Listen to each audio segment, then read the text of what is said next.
ou com Y? Com I. Por que tá com Y aqui? Porque eu gosto de usar com Y. Ah, tá. Entendi. Porque no WhatsApp também tá com Y. Sim, eu uso com Y. Só quando é para assinar documento mesmo oficial, essas coisas, que eu coloco o QI, que é o normal mesmo. Entendi. Eu tava achando que tinha algum erro no cadastro lá, porque tava com I, daí eu olhava no teu perfil, tava com Y, daí eu falava, será que tá errado aqui? Será que é outra pessoa? Não, não. Oi, Eliadne, disse que... Ah, tá. Você só disse que não ia ligar o vídeo, né? Tá certo.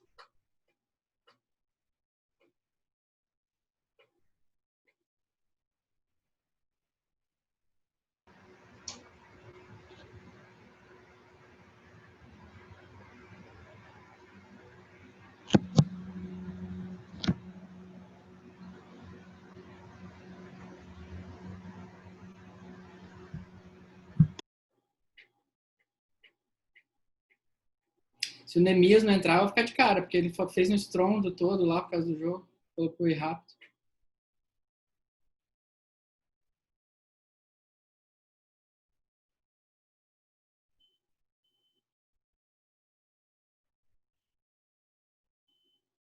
Oi, tem alguém me ouvindo? Sim. Porque às vezes fica todo mundo quieto, parece que minha internet travou.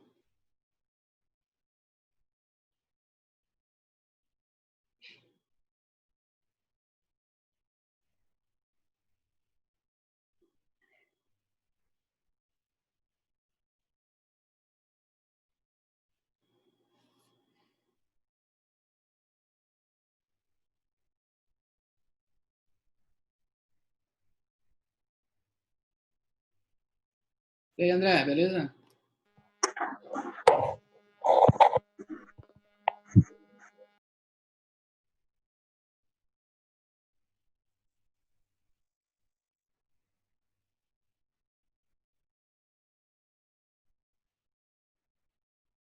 Gileuza.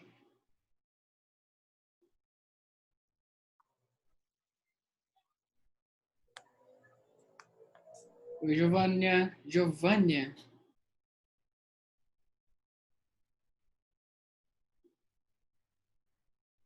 Giovânia, você já assistiu a aula antes? Eu não tô lembrando do teu nome, Giovânia. Eu assisti assim, sempre, todas. É que vocês não ligam a câmera, daí eu não gravo os... Ah, Maísa, Maísa nota 10 lá, né? Oi. Oi, Maísa, beleza? Faz tempo que a gente não tem aula, né, parece? Verdade. Então, eu fiz uma aula super complexa. Hoje tá difícil de fazer porque eu tava tentando fazer uma coisa bem específica, sabe? Acho que já dá para começar, né, para não enrolar muito. André, tá me ouvindo? Sim, senhor. Sim, senhor. Então, beleza, gente. Vou começar aqui, tá? Para não enrolar ninguém. O Neemias, que não tá assistindo, ficou me incomodando hoje o dia inteiro para fazer uma aula rápida. Que ele quer assistir o jogo. E ele não tá aqui. Bom saber. Então tá. Vai dar bom pro Brasil hoje, professor. Eu sou um desacreditado da seleção. Eu gosto só de assistir jogo do meu time.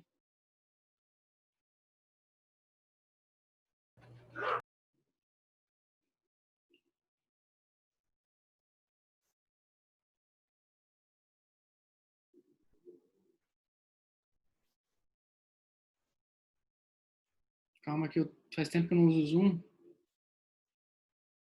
E eu tenho que configurar aqui.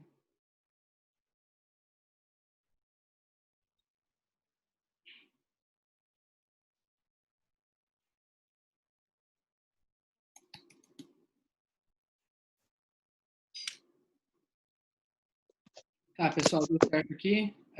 Todo mundo ok aí? Então, vocês lembram que na nossa última aula foi sobre o papel do setor público e as políticas de instrumentos na macroeconomia? Maísa, você lembra? Oi, professor? Desculpa, não ouvi. Lembra da nossa última aula que daí a gente trabalhou como o setor público, o governo, através das políticas públicas, ele Sim, interfere na macroeconomia. sim. E daí, dessa vez, eu estou numa tentativa, né? Porque, assim, é uma coisa que é pouco trabalhada, tanto nos manuais quanto na literatura, assim, da acadêmica mesmo. Essa tentativa de analisar como o setor público pode interferir na microeconomia, sabe? O que é a microeconomia? Microeconomia é o indivíduo, é o consumidor, é o empresário, né? Ele é assim, é a pessoa, é o CPF, né? Não é o CNPJ necessariamente. Não é a organização, não é pensar o todo, mas pensar as pessoas reais, né? Correto? Sim. Glória, Oi, tá aqui? Tá acompanhando? tô sim. Tá. Então, assim, para tentar fazer esse link, como que o setor público, as políticas públicas interferem na vida do cidadão, né, naquele CPF, não no todo, eu trouxe uma abordagem, assim, de análise de caso, sabe? Para tentar entender primeiro uma organização mais macro, para depois a gente pensar como que os atores individuais se comportam nesse sistema mais global, né? Então, assim, existe a microeconomia, que é o indivíduo, como a gente estava falando, e existe a macroeconomia, que é o todo, né? Que são as variáveis agregadas, né? Que são as variáveis globais. E entre essa micro e a macro existe um gap, né? Um hiato que a gente, na literatura mais de ponta, eles estão chamando de mesoeconomia, que seria os ambientes organizacionais, os ambientes institucionais. Então, eu trouxe esse ambiente institucional como um instrumento de conectar a micro e a macro. Porque quando a gente pensa em setor público, a gente sempre, necessariamente, vai acabar pensando no todo. Porque quando o setor público age, ele dificilmente ele vai influenciar a vida diretamente de um cidadão. Assim, ele vai, uma política pública para ajudar a vida do Ivan. Não. Vai ser para ajudar as pessoas xarope que moram no interior do estado. Sei lá. Entendeu? Ok? Oi, Gileuza, Ian, Isa, Emily, Giovana, Rafael Estrada, todo mundo ouvindo? Sim. Então, assim, eu trouxe uma análise de caso dos Estados Unidos, tá? Porque, assim, é um caso bem específico, é um caso, assim, que é quase um extremo, né? Então, assim, claro que quando a gente comparar os Estados Unidos com o Brasil, a gente vai perceber que há um descompasso enorme. Mas, às vezes, é bom a gente pensar no limite, no exagero, para observar os outros casos, né? Vocês entendem a noção de limite, né? Limite, acho que a gente já falou sobre isso, né? Tendendo ao limite, né? No extremo. Então, o caso dos Estados Unidos é um caso bem específico de sistema econômico, né? Eles têm um sistema econômico que é considerado de predominância do mercado, né? O Estado, o governo, ele interfere pouco na vida dos cidadãos, certo?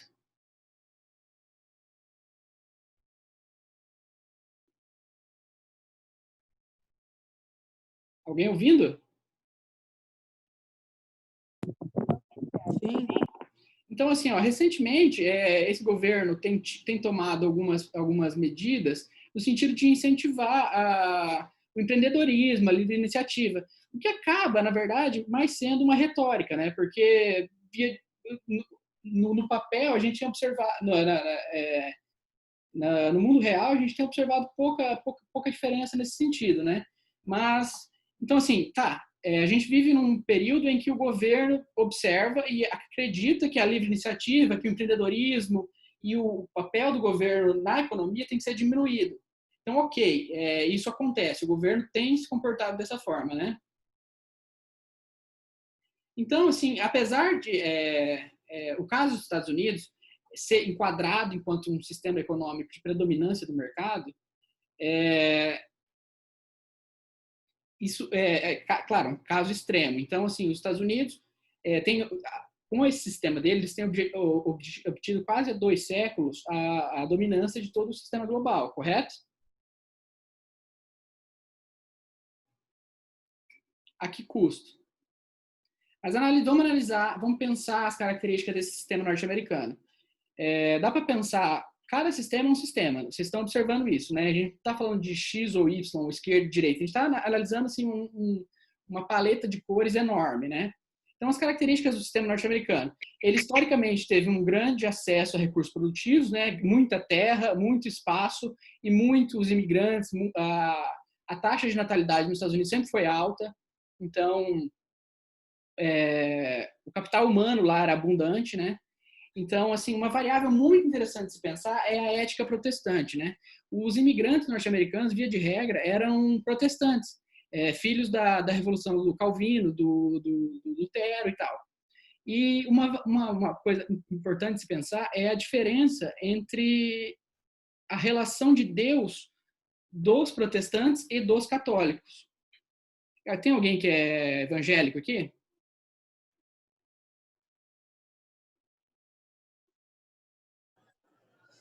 Eu sou evangélica. Então, Gileuza, os evangélicos, diferente dos católicos, eles acreditam que a relação de Deus deles está vinculada diretamente com a Bíblia, e através da Bíblia eles têm esse acesso a Deus, correto? Mais ou menos assim. A lógica é essa. Uhum. Então, no catolicismo, via de regra, esse canal com Deus, ele se dá através do padre.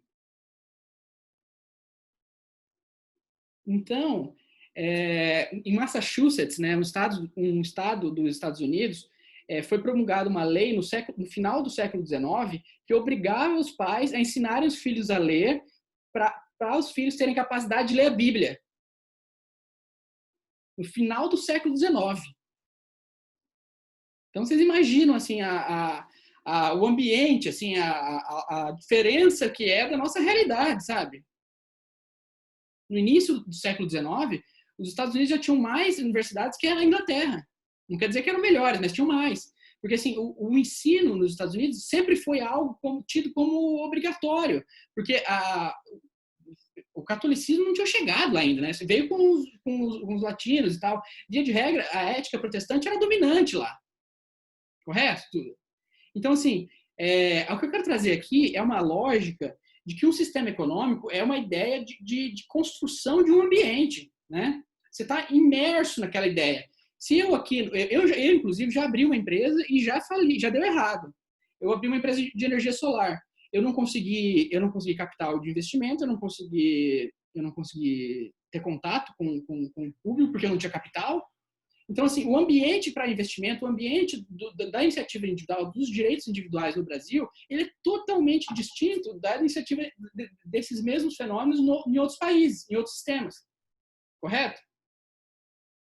Então, o sistema legal dos Estados Unidos, ele sempre foi favorável ao empreendedorismo. Por exemplo, a definição de businessman, que a gente chama de homem de negócios, ela a definição só virou homem de negócios, no sentido de fazer negócios mesmo, com os Estados Unidos. Porque antes disso, um businessman, ele não era um cara que fazia negócio, mas ele era um senhor, um político, um cara aristocrata. Essa é a definição de businessman na Europa. Então, a partir dessa construção dos direitos individuais, da possibilidade dessa ascensão de classes, nos Estados Unidos, é que todo um sistema foi construído para possibilitar que os indivíduos fossem mais ativos na vida social, certo? Aí vocês assistiram um documentário, né? Eu trouxe aqui o Andrew Carnegie e o John D. Rockefeller, né? Como exemplo, assim, principalmente o Rockefeller, que era de uma família pobre, e através, assim, claro, é um pouquinho de discurso, aqui tem um pouquinho de discurso, de que ele era de família pobre e acabou virando o homem mais rico dos Estados Unidos. Mas, assim, isso não é uma mentira. O fato é que a história do sistema econômico norte-americano foi construída para possibilitar esse tipo de comportamento, né? Então, assim, não adianta um governo X ou Y chegar do dia para a noite e falar, ó, agora o povo vai empreender, vai abrir empresa e a gente vai ser a nova potência global porque a gente vai começar a inovar, vai começar a abrir, entendeu? A questão é, o ambiente institucional, ele molda e é moldado pelos indivíduos, né? Eu trouxe aqui o exemplo da Lava Jato, por exemplo. A Lava Jato foi um fenômeno no Brasil que, ao invés de punir os CPFs, punir as pessoas que cometeram os crimes, acabou punindo toda a sociedade, porque ela puniu as empresas pararam de produzir, as empresas pararam de gerar empregos, as empresas, e daí acarretou toda uma queda do produto interno bruto em decorrência desse comportamento do Estado agindo diretamente no CNPJ ao invés do CPF. Ela podia muito bem ter prendido e ter ido atrás do Odebrecht, do Marcelo Odebrecht, ao invés de ter ido atrás da empresa Odebrecht. Nos Estados Unidos, isso seria impensável. O Estado prejudicar as empresas ao invés do cidadão. O Estado pode ir atrás de um corrupto em qualquer lugar do mundo. Só que, como foi feito no Brasil, prejudicou toda a sociedade. Estão me ouvindo? Sim. Então, assim, algumas outras características, né, que eu quero ressaltar uma delas em específico. Nos Estados Unidos sempre houve essa organização de clusters, né, que hoje em dia no Brasil é muito estudado, que são sistemas de inovação, né? O mais conhecido deles nos Estados Unidos é o Vale do Silício, né? Mas existem inúmeros outros, né? Um deles que eu mais gosto, que é o Research Triangle Valley, né? Que que fica na Carolina do Norte, e a principal empresa lá, isso foi nos anos 60, se não me engano, é a IBM. Eu trouxe aqui alguns exemplos aqui. Por exemplo, a principal universidade lá é a Universidade de Duke. Não sei se já ouviram falar. A média de escolaridade das pessoas na região do Triângulo do Parque, do Research Triangle Park, é de 47% das pessoas possuem ensino superior. Né? Eu agora de cabeça não lembro o número do Brasil, mas eu acho que deve ser em torno de 10 ou 12%. Nos Estados Unidos é 33%, lá é 47% das pessoas têm ensino superior. Então você imagina assim, o ambiente que é nesse lugar, né? Vocês estão conseguindo ver o slide? Sim. Tem um índice aqui muito interessante que chama o custo de fazer negócios. Nesse lugar, no Research Triangle Park, ele é um dos lugares mais baratos, mais fáceis de se fazer negócio. Ele é muito mais barato do que a média dos Estados Unidos. Mas observando só os Estados Unidos, eles estão em sexto no mundo. O Brasil está em 124. Então, dá para a gente fazer... Claro, a gente está na frente do Haiti, né? Quem mais a gente está na frente? Zimbábue, da Venezuela. Então, assim, eu trouxe aqui outro exemplo de pessoa, né, para tentar compreender essa lógica de como esse ambiente institucional pode interferir na vida do cidadão. O caso do John Deere, né, que vocês conhecem pela marca de trator, correto?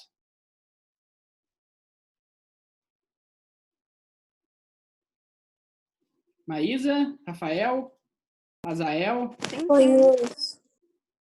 Vocês conhecem a marca John Deere? Sim. John Deere, Eu conheço. John Deere é o nome do fundador, né? E em 1837, o John Deere, que era um fazendeiro, ele patenteou um arado diferente. Em 1837, o que era o Brasil em 1837? Nos Estados Unidos já existia uma legislação para patentear, onde as pessoas podiam patentear. E o custo de registrar uma patente nos Estados Unidos era menos de 10% do custo da Inglaterra. Então, assim, ou seja, desde a fundação dos Estados Unidos, você tinha um ambiente institucional que favorecia esse tipo de comportamento. Correto? Então, no Brasil, para você registrar uma patente, a gente registra no INPI, que é o Instituto Nacional de Propriedade Industrial, né? Alguém já ouviu falar? Nunca ouvi falar. Então, o INPI, ele oferece, inclusive, estágio para graduandos. Vocês podem anotar aí. É um instituto fenomenal, assim, é muito legal, eu conheço algumas pessoas do INPI. No entanto, o INPI, assim, ele é uma tristeza, no sentido de que ele é sucateado, assim, né? Não tem contratação, não tem concurso público há anos, né? Então, assim, eles não dão conta. Além de ser caro registrar uma patente no Brasil, o próprio instituto que faz essa análise para ver se essa patente é viável ou não, ele não tem pessoal, ele não tem capacidade técnica de registrar todas as patentes. Porque, assim, por exemplo, se eu quero levar meu produto para os Estados Unidos, meu produto é inovador, diferente, eu tenho que ir no instituto ou no escritório de patente dos Estados Unidos, fazer meu registro de patente lá para ninguém ganhar dinheiro com esse meu produto. Claro que as pessoas podem fabricar em casa, se for possível, só que eles não podem ganhar dinheiro com o meu produto, né? Eles não podem ter lucro. Então, o INPI ele não dá conta de registrar as patentes nem dos residentes brasileiros, que dirá dos estrangeiros, entendeu?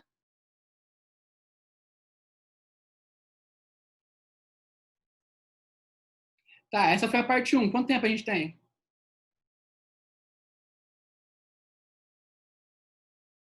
Então, gente, olha Quantos só. minutos da aula você falou? Uns 50 minutos só, essa aula, 1 hora. Então, aqui, essa é uma construção 50 minha. minutos. Oi? Glória? Você falou 50 minutos. Ô, Glória, essa aqui foi uma construção da minha dissertação, né? Foi uma formalização que... Vocês já viram alguma coisa desse tipo de formalização com a professora anterior, com a Célia, né?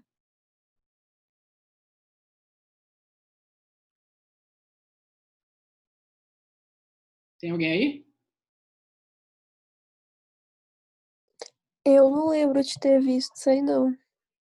Bom, essa aqui é uma formalização da microeconomia, né? Aqui a gente tem uma curva média de custo, uma curva de custos média e uma curva marginal de custos. O que é uma curva marginal de custos? Uma curva marginal é assim, eu aumento uma unidade de produção, qual é o meu custo adicional, né? Meu custo marginal, correto? Então, assim, a curva média, você pega o custo de todo o produto e divide pela tanto de unidade produzida. Então, você tem uma média ali. A ideia é que, quando um indivíduo, ou uma empresa, ou um empreendedor decide inovar, ele está assumindo riscos. Então, ao assumir riscos, os custos deles, sejam eles tangíveis ou intangíveis, aumentam. Mas a lógica da empresa inovadora é que, no curto prazo, ele vai perder competitividade, correto? Porque os custos dele vão aumentar. No entanto, no longo prazo, a curva de custos da empresa vai cair, porque ele vai inovar. Então, no primeiro momento, na fase 1, a curva de custos da empresa aumenta, mas quando ele inova, a curva de custos diminui. E daí ele fica mais do que competitivo, correto? Então, assim, essa aqui é uma tentativa de traduzir toda essa teoria, toda essa ideia da inovação, que é tudo muito novo, em termos matemáticos, né, que os economistas adoram.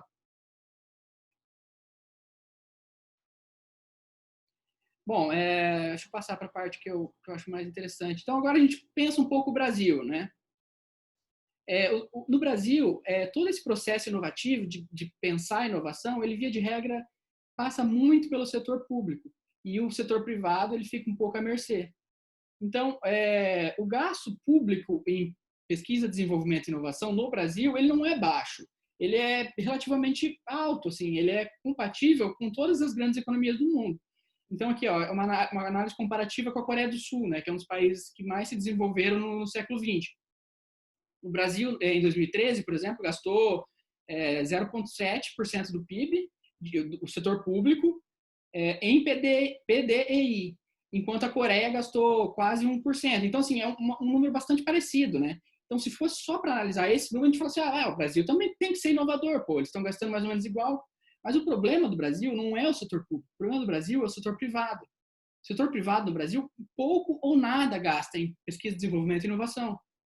Por essa lógica que a gente estava falando. A gente estava pensando esse ambiente institucional, essa lógica onde os indivíduos assumem riscos, onde eles têm essa certeza de que a propriedade privada está garantida, onde, entende? No Brasil, não existe a cultura, não existe o hábito da inovação, o hábito do empreendedorismo. E quando ele parte de alguns indivíduos aleatórios, ele tende a encontrar barreiras, porque o ambiente como um todo, ele não está preparado para receber isso. Tá ok? Vocês estão acompanhando mais ou menos? Agora, uma análise comparativa aqui entre as publicações científicas do Brasil com a Coreia do Sul. Então, olha só, o gráfico, a linhazinha azul está mais ou menos parelha com a laranja, ok? Não é certo isso? Isso quer dizer o quê? Que o Brasil e a Coreia do Sul publicam internacionalmente nas revistas de ciência mais ou menos a mesma coisa. O que quer dizer isso? Quer dizer que o Brasil tem ciência. Só que a diferença do Brasil para a Coreia é que ele não transforma a ciência em tecnologia. Aí aqui os registros de patente do Brasil e da Coreia no escritório de patentes dos Estados Unidos, o equivalente ao INPI dos Estados Unidos. O Brasil registra cerca de 20 a 30 patentes por ano. A Coreia registra cerca de 20 mil patentes por ano nos Estados Unidos. As implicações disso aqui são monstruosas. Então, aqui são alguns exemplos, né, de tentativas públicas de fomentar, né, a iniciativa empreendedora, inovadora e tal. Aí, aqui a gente tem alguns tipos de capital, né? Tem os investidores anjos, são pessoas físicas que decidem investir em empresas de alto risco e tal. Capital semente, capital de risco. Capital de risco é o venture capital, que a gente chama, né? Que é quando um grupo de pessoas ou organização investe em projetos com alto risco, mas com alto retorno. Então, assim, aqui é só quem mantém as incubadoras de empresas de cunho tecnológico no Brasil. As universidades privadas é a parte privada mais representativa aqui, mas ainda assim representa só 18%. A sociedade empresarial, 1%, associações, 7%. Mas, no geral, você pode observar que é todo o setor público. Então, quem gasta tempo e energia para pensar um ambiente micro de geração de empresas inovadoras no Brasil é o setor público. O setor privado aqui, nesse sentido, é pífio.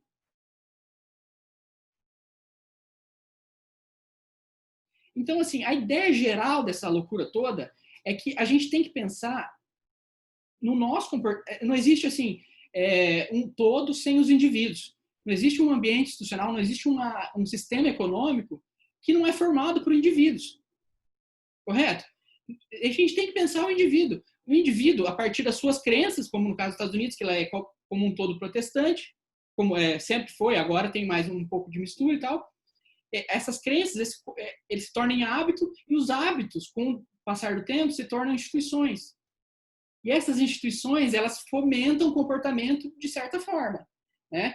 Eu chego, Ivan, nasci num ambiente X, eu vou ser influenciado pelo ambiente que eu nasci. Só que eu vou poder também influenciar esse ambiente. Não existe um caminho, não é uma mão de via única, entendeu? Eu estou num lugar, eu influencio esse lugar, mas também sou influenciado por esse lugar. Correto? Então, assim, a ideia de construção de instituições é um espaço em que as pessoas fazem escolhas e essas escolhas, elas constroem alguma dependência no futuro. Se eu estou num país onde o empreendedorismo, por exemplo, é considerado algo, sei lá, para rico e tal, eu vou falar, pô, nunca vou empreender, vou trabalhar e ser carteira assinada e tal. Então, assim, com o tempo, com o passar dos anos, com o passar das gerações, esse meu comportamento ele vai sendo passado para as pessoas e ele vai sendo reforçado pelo ambiente que eu estou. Então, existe a gente chama de path dependence, que é dependência da trajetória que eu já estou, sabe? Eu já estou num país que tem um sistema econômico mais ou menos assim, Então, a ideia é que esse meu comportamento vai ser reforçado pelo sistema que eu já tô, por mais que eu tenha outras ideias. Entendem?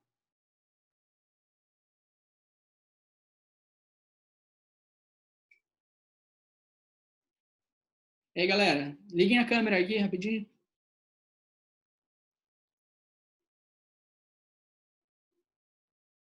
Tá me ouvindo? Entendi. Neemias? Oi. Tá me ouvindo? Sim. Eu me esforcei pra fazer uma aula rápida, cara. Não. Tá ótimo, já entendi tudo já. Ixi. Eu quero ver teu relatório. Esse relatório eu vou ficar de olho, cara. Não, precisa não. Maísa, tudo bem? Sim, entendi tudo. Desculpa aí a pressa e tal, mas sextou, né? Meu relatório vai ficar menor hoje, hein? Tem muita informação aqui, Maísa. Olha só, no geral, a gente acabou falando assim, ó. A gente está pensando como o setor público interfere na vida do cidadão. E para ele fazer essa interferência, ele tem um caminho, ele não é do nada, né? O setor público, como algo maior, interfere as instituições interferem nos cidadãos. Só que os cidadãos são formam as instituições. Então, há um caminho de mão dupla. O ponto principal dessa ideia é que as instituições são formadas por cidadãos e os cidadãos formam as instituições. Entendeu? Assim, eu influencio as instituições tanto quanto as instituições me influenciam.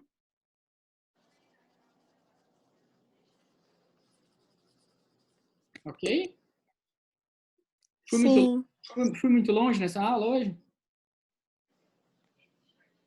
Não. Acho que tá bom, assim.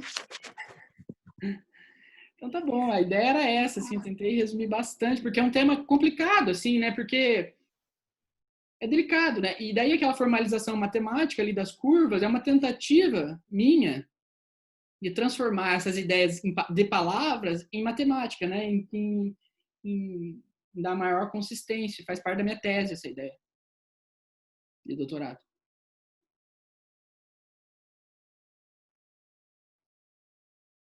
Tá bom, gente? Tá ótimo. Tá, não foi uma aula tão legal, né? Vou me policiar para tentar fazer um mais divertido na próxima. Tá bom. Lembra que é quinta-feira, professor. Que quinta aí rende. Quinta-feira rende. Tô sabendo. Então, até na outra semana, tá? Na outra semana, na verdade, vai ser prova, né?